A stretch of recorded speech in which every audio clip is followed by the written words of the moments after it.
you can actually change the direction of your life. You know, you actually have a say-so in how your life goes. Life is not designed where you just wake up and see how it go and you react. You actually have a say-so. You have a determining voice into where your life can go. You have no say-so in what happens to you, but you have a say-so in what you do about it. See, life is 10% what happens to you. It's 90% what you do about it. You ain't got to be washed white as snow, because I didn't get that. I didn't get saved like that. I got washed, but I just got rinsed off. I did not get the wash white as snow version. I still got dirt on me. But show me something that has grown into something beautiful that didn't have no dirt on it. Show me something that has grown into something beautiful that didn't have no dirt on it. You take a seed and throw it on the concrete. Don't put no dirt on it and watch what happens. See, you get tripped out because you got dirt on you. But you need dirt on you to develop. Because dirt ain't just dirt. Dirt is fertilizer. Dirt is nutrients. Dirt gives you the strength for your seed to push through. See, you got to have dirt on you to push through something. Everything you see that's beautiful starts out as a seed, but that seed got to get dirt on it. See, you get mad when haters come your way. You get mad because you get a setback. You get mad because you get thrown off course. You get mad because you get a detour. That's just dirt. You get mad because they talking about you. That's dirt. You get mad because you lost your mama. That's dirt. You got to have dirt on you to grow into what God got for you. Quit tripping. And the reason I'm telling it to you, because when I was homeless, I told God, I said, if you let me make it, when I get there, I'm going to tell everybody about you. So now here I am right now. I'm telling you that it was him. It was not my education. It wasn't who I knew. It wasn't no deal I struck. It was cause of prayer. You can get discouraged a lot of ways, but the one surefire way to avoid discouragement, first of all, let's understand something. We're all participating in this thing called life. All of us. Life has ebb and flows, mountaintops, it's got valleys, it's got thunderstorms in it, earthquakes. This life, you stop expecting it to go smooth, because it ain't finna go smooth. The road to success is always under construction. This life ain't set up to be smooth. You combat negativity and you combat discouragement with gratitude. It's the one way to combat discouragement is with gratitude. What messes you up is you focus on the thing that's not happening, and that causes you to get discouraged. So whenever you get discouraged, you have to change your focus from what's not happening to what has happened. And it straightens you out immediately. Because what causes the downslide is if you get wrapped up into what ain't happening, it get ugly, man. And it just snowballs. But you have to focus on gratitude. People understand how serious gratitude is. You know, it's a serious principle of success. It's hard to be miserable and grateful at the same time. I learned this at my mother's funeral, man, which was like the roughest. That week of my life was like chaotic, man. I thought I was going to die. My mama passed. I was 40. I didn't do good, man. I thought I was crumbling. I really, man, I didn't know what that was, man. The most important person to me was gone. I was crushed. I thought I was going to die.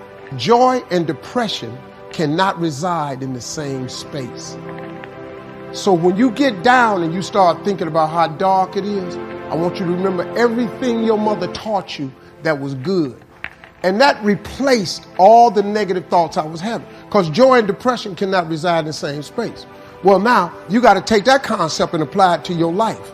If joy and depression cannot reside in the same place, when you get depressed and you get discouraged, you got to replace it with joy. And what more joyous than gratitude? What has God done for you? Didn't you wake up today? Ain't you still breathing? Don't you have some measure of health? Ain't you working? You may not have the car you want, but don't you have a car? Ain't you eating groceries today? You ain't homeless. Now, when you start tripping and you get depressed, you got to go into yourself and come up with some gratitude. Once you get grateful, you can't be discouraged and grateful at the same time. You cannot do it. That's how you come back every single time. It happened to me the other day. I woke up, I just wasn't on the right side of the bed. Went downstairs and started doing my meditation.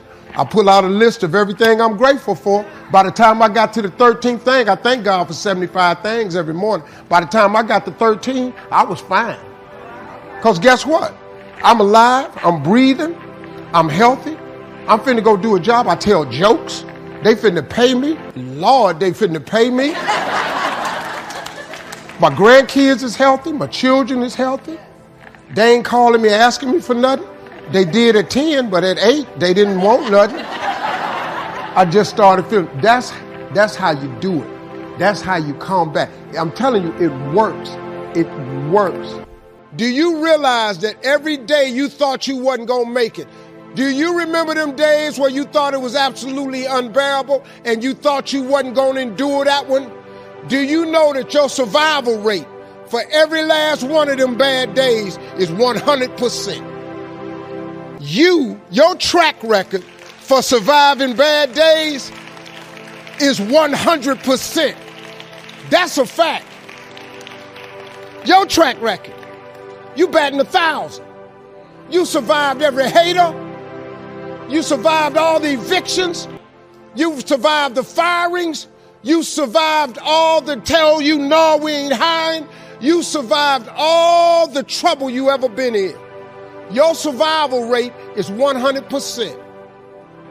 100%. All you got to do is start changing the way you think. I had those moments, man, where I had to really make some tough decisions because I was tired of being homeless, man. I was tired of gigs coming every now and then, living in a car. Thought about calling my old man, asking him, could I come back to Cleveland and live there till I got a job? But it's a funny thing about faith, man. Faith is a belief in things that you cannot see. And sometimes when you can't see no way, that's when you really got to have faith, because that's what it is. If you could see it, you wouldn't have to have faith. If you knew you were going to be rich in 4 years, you would act totally different. Because you know in 4 years I'm going to be rich. So all you got to do, then you wouldn't need faith. All you need is patience. But God don't reveal to you when he going to give it to you, because that would destroy the relationship of faith. He just requires that you have the faith. Now, he going to give it to you. If you write it down, he going to give it to you. Everything that's in your imagination is God showing you a preview of a coming attraction he has for you. That's what your imagination is. So once you write it down and you adhere to that, the law of attraction is at work. That's how it works, man. It's not a magic trick. It ain't your education. Now, if you want to be a doctor or lawyer, you got to get education. But it ain't got nothing to do with your education. Nothing. You can be very successful without education. Mark Zuckerberg and Bill Gates don't have a degree between them. But they got more degrees working for them than a thermometer. Everybody I hire has a degree. Everybody I hire. Because I ain't got one. So I hire people that's smarter than me, count better than me, know better than me. If you got a degree, that's what you want to do? Cool, I got a job for you. But your visions don't require education. Not at all. It's your faith, man. It ain't nothing bigger than your faith. Nothing is bigger than your faith and your dream. It ain't your education. The Bible never mentions education. It is your dream. The Bible says a man without a dream or vision shall perish. Say nothing about your education. Now, you can get education, but it ain't necessary. Unless you want to be something that requires, you're an engineer, you got to get a degree. You want to fly a plane, you got to go get a degree. You want to be a doctor, you got to go get a degree. I'm not saying you don't need a degree, but if you ain't in them fields right there and if you're not a college person, what you going to do? You can't win? Because I just ain't a college person, so I can't win? Come on, you gotta be kidding. LeBron ain't got no degree, but he had a different skill set. I don't have a degree. Dave Chappelle ain't got no damn degree. Like if you talk to me, I don't know a lot of stuff, but I got good ass sense. I know how to figure stuff out. You just need a dream and a vision and some faith. And somehow, like she said, you be a Christian, you gotta have some faith, but you gotta be able to work though. Faith without works is dead. Once you lock that in, you can win. Everything else is on you and God.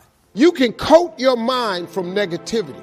It's a real simple exercise to do. I do it every morning before I walk out the door. So I walk out as a positive person.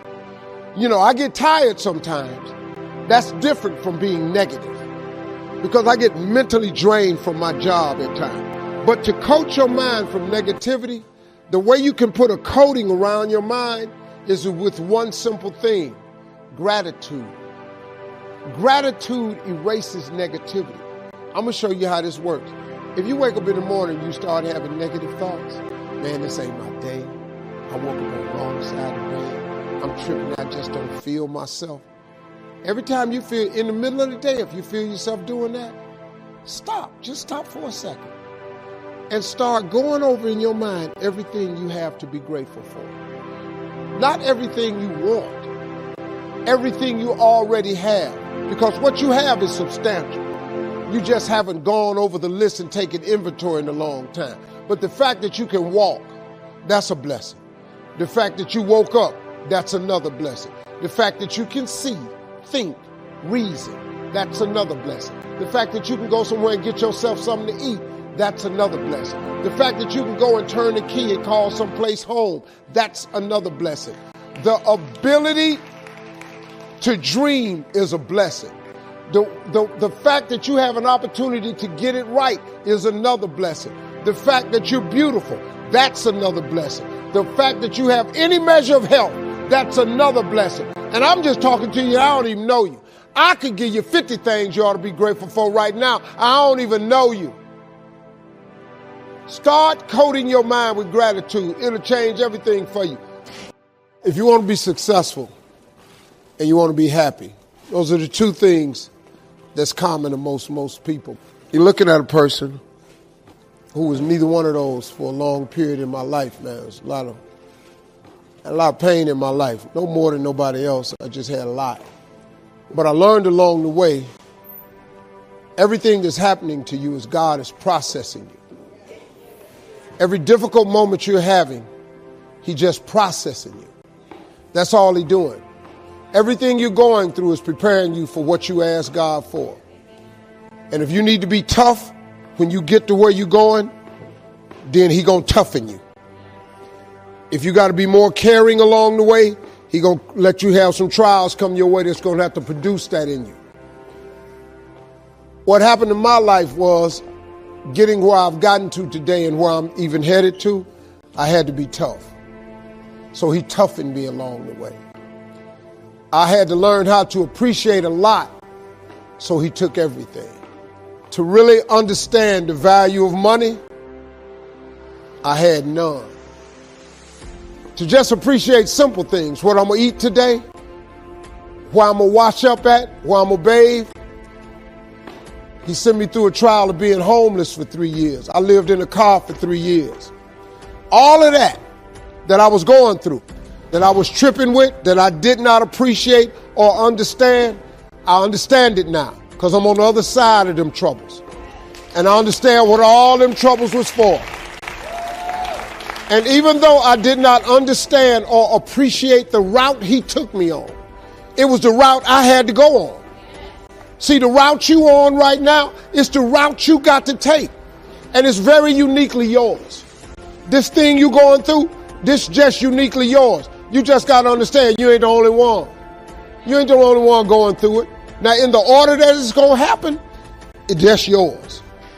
Success is hard. But I got news for you. Having lived in a car for 3 years, being not successful is hard too. Now, here's the difference between the two hards. Being not successful and hard and trying to become successful and hard. When you are not successful and hard, There are no options. You can't decide where you're going to dinner. You can't decide if you're going to buy a pair of shoes. You can't decide if you're going on vacation. You can't decide what you're going to eat. Your don't have options. On the road to success, it's hard, but it creates options for you. It does.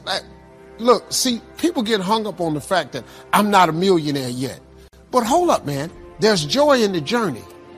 See, on your way to becoming a millionaire, how about if you celebrate making $50,000 a year? Don't you remember when you didn't have that? Then when you get $100,000, there's another celebration. Because guess what? It's 2 times more than 50. You make $150,000, there's another celebration. See, there's joy in the journey. But people get bogged down with, I ain't a millionaire yet, and they remain unhappy. And now you block all the rest of the blessings God got for you. Because quitting guarantees the failure. Once you quit, it rules out any chance of succeeding. The mere waking up every day, putting the next foot in front of the next foot, at least keeps you in the game. And if God is waking you up continually every morning, once God wakes you up, that's a sign from God that he ain't through with you yet. That he has something more for you in store that he hasn't given to you yet. That's why you wake up every day. Because God has more for you. Now, all you got to do is understand that. Because look at this. The moment God is done, when you served your purpose here, you won't wake up. But if you keep waking up, don't you understand that there's a higher purpose? You got to chase that dream before you die, man. You should go and live your dream. Just go see. God puts your real life in your imagination. That's where your real life ain't in your present circumstance. Your real life is not in your current situation. Your real life is not in your paycheck. Your real life, he tucks it away in your imagination. That's why he puts it in your imagination. That's why when you tell your imagination to the wrong people, it don't go nowhere. You ever had something you thought was a brilliant idea and you took it in there to your family and your loved ones and they shot it down? You know why they shot it down? Because they couldn't see it. Because God didn't put it in their imagination. He put it in your imagination. If you want to kill a big dream, tell it to a small-minded person. Die like that. It'll just die. The first way to get focus is to find purpose. The way to find purpose is you must identify what it is that you have to be purposeful in. Right when you are struggling with what to do, who you are, what's your next move, you are in an identity crisis. You are struggling with just who you are. See, you have not discovered who you are. You have to discover who you are in order to move you forward. If no one ever gave you the directions, let me just say, when you get up in the morning, you go get in the car or you walk out your door, you have a destination in mind. If you go outside with no destination, what do? You wander around. Once you don't have a destination, you are going to wander around. You cannot get in your car without a destination. What do you drive? So you are in an identity crisis, the same thing I was in. So you have to find your purpose. So let me help you with this. If you are in this situation, the solution is the first thing, you have to do the thing that God gave you. You just have to identify your gift. That's the first thing. Until you do that, you can forget it. You'll never find your purpose. You'll never know your mission. You'll never know the reason. So I think we're in an identity crisis. I think you have to identify who you are and what your real gift is and pursue the gift. The Bible says your gift will make room for you, put you in the presence of great men. That's what your gift do. That's God. That ain't Steve. I'm telling you what God say. You ain't got to believe me. It's in your Bible. I'm just telling you the truth. I identified my gift. See, that's why when he said, Steve, you can sing. Whoa, Hold up, man. That's not what I do. I've identified my gift. Well, I was 27 when I got into comedy. I won amateur night on October 8th, 1985. I won $50, cried all the way home because I couldn't believe I had won this $50. And this girl I was riding with, she said, "Why you crying? It ain't but $50. I said, "No, you don't understand. I was born tonight. I'm going to go do this the rest of my life." She said, "You won $50 and you going to go do it the rest of your life?" I said, "I've been talking to God my whole life about what he want me to do. This is it." I went to work October 9th, the next day, and quit my job with $50. I jumped immediately, but it led to a lot of catastrophes with that decision. You ended up homeless. I think being homeless kind of turned my life around because all the stuff my mother taught me as a Sunday school teacher that I wasn't listening to, I was hearing loud and clear because he had my undivided attention. God broke me down to get my attention because all I had was him. Because I had nothing else. I had no car, I had no money, I had no house.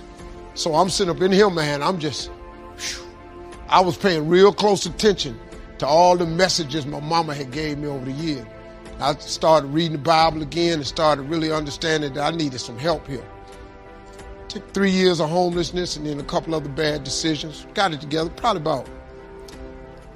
about my first car when I was 38 years old. First car I ever owned in my name.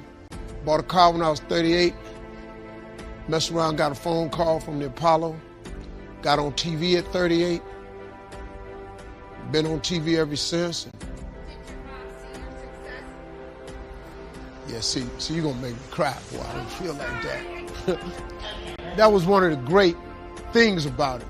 She was able to see me, because I wanted her to see me, because she had prayed for me so hard. I just wanted her to see her boy turn himself into something. I gave him money, bought him houses, cars. I bought my mama a house, took her to Texas. She didn't even want the house. How I'm gonna go to church down here? She didn't want the house because it was 700 miles from her church. And then my daddy didn't want the house because they don't play numbers in Texas. And I bought the house in the dry county and they ain't got no liquor store. So now my father trying to figure out how I'm supposed to live. I can't play numbers and I can't buy liquor. So I had to sell the house, get my money back, fly him back to Cleveland. So all he said, I said, "Well, Daddy, what you want me to buy you? A new car?" And my daddy always wanted a Cadillac, so I bought my daddy a Cadillac, remodeled my mama's whole house. It was embarrassing. She wanted brand new walnut paneling and brand new shag carpet. Faith is the belief in things that you cannot see. You can never lose faith. That's the key. You have to believe in something that you can't see. You have to believe when you don't see no way how. You have to buckle down and keep believing. God is always coming. Here's the deal. The moment you ask God for something, he boxes it up and he ships it to you. Here's the problem with the package. He never gives you the date that it's going to arrive. It's going to come. He just don't tell you when. If he told you when, it would destroy the relationship that's required to have an abundant life, which is faith. If God told you you were going to be rich in August of 2021, do you know how crazy you would talk to people from now until then? Because on August 21, I'm going to be rich. But he don't tell you when the package is going to arrive. So here's the deal. He wants you to stay in faith to receive the package because he only delivers to Faith Street. If you step off over here to I Don't See How Boulevard, he don't ship there. If you get over here to I Don't See How Circle, he does not ship there. He only sends the boxes to Faith Street. So when he sends it and you'd have moved off Faith Street, the package got to go back. It's just like UPS or the post office. If they send you a box and you ain't home, they take it back. That's how it works, man. See, God made us very different. This God we got, God is amazing. He created you so individually. Do you know that it's close to 8 billion people on earth now? Do you know that it's almost 8 billion people on the earth? Do you know how many billions of people have died? Do you know that if you dig up all them people that have died and all the people that are presently here and every last one of them that he gonna make in the future, not one of you have the same fingerprint? Who do that? Who could possibly be so precise in his infinite wisdom that he created you so uniquely that ain't no two people got the same fingerprint? That's crazy, man. That's real crazy. 8 billion people, you can't duplicate it. The billions that done died, you can't duplicate it. And the ones that's coming will not duplicate it. God a bad boy, man. He's a bad boy. Many people go through life never getting in touch with their greatness because of the lack of motivation to push themselves, or because they have not found something that they believe to be worthwhile to challenge them. I heard a poem once that said, many a flower has bloomed unceasingly and wasted sweetness upon the cold desert air. It's translated, that means simply that many a talented persons have gone unnoticed, and the world never had a chance to be exposed to their talent because that person did not take the time to begin to express or to demonstrate or to motivate themselves in the direction to bring that which they came into the universe to bring. How can you measure your motivation? How can you evaluate where you are on a scale of 1 to 10? Let's do this for ourselves mentally. How do you rate yourself from 1 to 10? Your mental attitude about yourself, how you feel about you, how you feel about life. How do you rate yourself on a scale of 1 to 10 in terms of your physical appearance, in terms of your health? Do you take care of yourself? Are you allowing yourself to get overweight and out of shape? Are you conscious of your health? Are you watching the food that you take into your body? Do you make a deliberate effort to exercise? You know, it was George Burns. He said, we cannot help getting older, but we don't have to get old. And many of us get old before our time because we don't take time to take care of ourselves. Your environment is a very good indicator. On a scale of 1 to 10, is it what you want it to be?